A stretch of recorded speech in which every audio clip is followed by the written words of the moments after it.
Bonjour et bienvenue à cette capsule éthérique spéciale de Montréal hanté. Je suis votre hôte Dr Mab et aujourd'hui nous sommes ici avec Leanne, Corine et Kelly pour discuter du rôle de Montréal dans leur nouvelle série sur TNE, History's Most Haunted.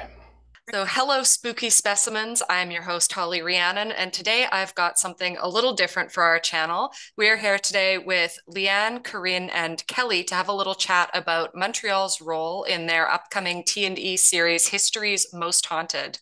It's really great to meet all of you, and there's a lot I would like to chat about, of course, but we do have limited time. So let's just start with each of you telling the Haunted Montreal audience a little bit about how you got into ghost hunting. Who wants to start? I'll start. Okay. It starts with Corine. It starts with Corine always. Yeah. So is me. So I am Leanne's older sister and Kelly's friend, and we've known each other forever. And yeah, I was born with these abilities that nobody really believed, and so I was told from a very young age that it wasn't real. So I learned to keep quiet really, really early on. And then as Leanne got older, you know, I was starting to see that she was noticing things I was noticing. And then I'm like, wait a minute. And so from a young age, I've known no difference. And then as we got older and Leanne and Kelly started hanging out, we just kind of naturally and organically kind of came together because we shared similar experiences. So yeah, so that's kind of how the early part got started. And then I don't know if you guys want to take over from there.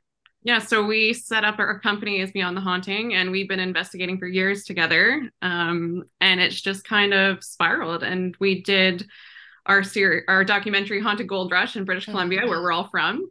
And that was a success. So it kind of just launched us into History's Most Haunted, where we were all over North America, including Montreal. But we've been a part of each other's lives forever. And it's just, you can kind of see on camera, it's just this authenticity and it's organic because we've just known each other for so long. So we can be super real as well.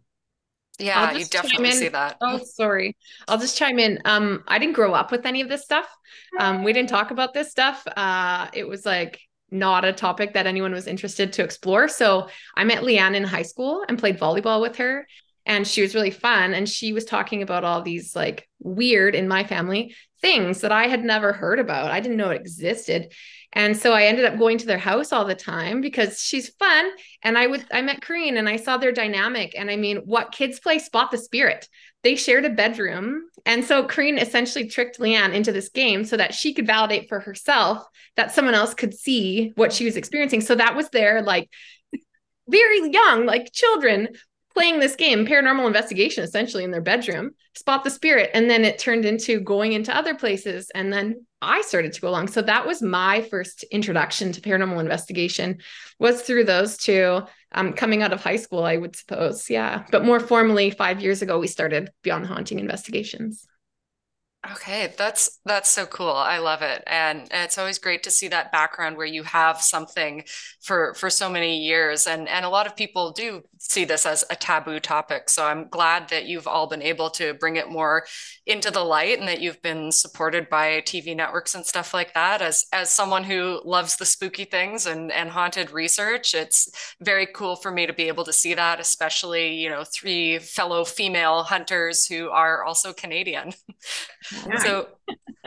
So History's Most Haunted explores the most terrifying locations in history. With, as I'm sure you know, over 350 recorded ghost stories, it's kind of clear why you would choose Montreal as one of these spots.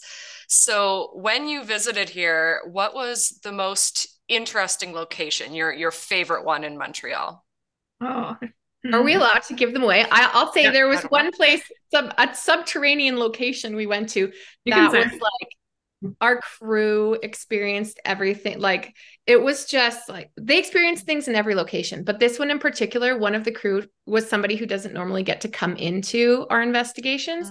And he was like dying down there because he's like, oh my gosh, I only get to see this on the screens and I am experiencing this. And he's like jumping out and like, I heard that over there. And did you see that over there? And it was like so many locations, we get to experience that. So it's so exciting for me when somebody who hasn't been able to get out there and do it themselves gets to do it, and they actually see it and they're like, it's not smoke and mirrors. It's not sound effects that you're putting on there. This is real. That is just so exciting.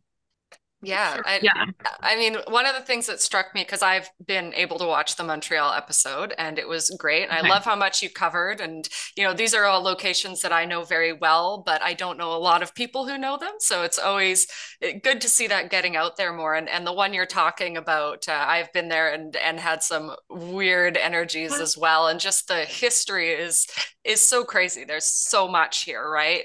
For the other two of you, Corine and Leanne, which were your favorites, or was that also up there for all three of you?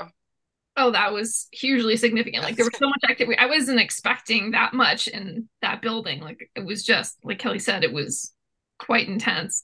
But yeah, I think we were at the National Theatre School. Monument National. Monument National. Yeah. And yeah, that place was incredible. Like I think there was so much activity in there as well. Like to me, that was significant just because of what we connected with and what the witnesses were experiencing. I think that was just pretty powerful overall. Mm-hmm. Yeah, the Leon Dior and like those places, just because there is so much history. Like we're going back how far into Sin City, and like the activity and like everything that happened. It's just so, it was like almost unbelievable what was happening like consistently in Montreal. Yeah. Mm-hmm. I'm originally from Winnipeg, and I moved here almost a decade ago. And I remember doing like little bits of research when I was younger in Winnipeg and never really getting a lot. And then I come here, and the second I'm here, everywhere I go, like first off, everywhere is haunted. And second, you're always going to have experiences. So it's just the best city to be in for this kind of thing.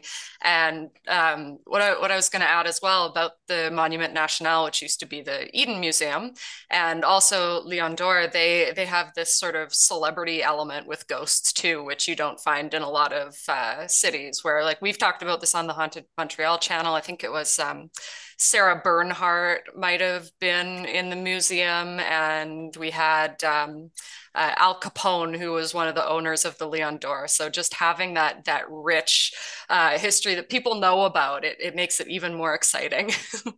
Totally. Yeah, for sure. So as we're wrapping up our little chat, I guess the thing that I'd really like to ask, because you were able to go to a few locations, but is Montreal on your radar for future investigations as well? Definitely. That's sort of at the top of my list. We got to go to a few places and they were wild, but there's so many more places there. It's like you say, everywhere you turn, everything is haunted. And so when we're there, people are coming to us and they're like, but have you heard about this? Like, this is what I experienced here. Can you come here? And we're like, we really want to. So we'll definitely be back at some point. Oh, that would be great. Private residences, and then there was like this park, and then there was this street, and then everywhere you go, like it's just like you just know you'll be back. And we were there in the dead of winter, and it was very cold, so I'd love to see it not in the winter.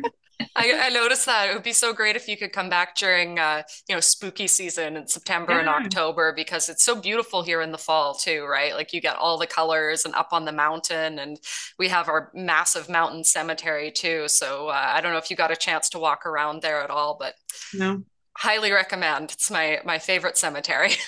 Oh, awesome. Next time. Yeah, for sure.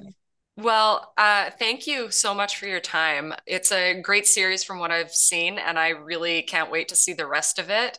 And I'm wishing all three of you all the luck. I think that it's really great that what you're doing here, a group of three women, sisters, friends. It's a very powerful energy, and I love seeing that out into the world. And if in the future you ever need a team of Montreal experts, Haunted Montreal is here for you. Awesome. Awesome. Thank you. Thank you. Keep that in mind. Yeah. Yeah. Thank you again. And have an awesome rest of your afternoon. You too. Thanks. Thank you.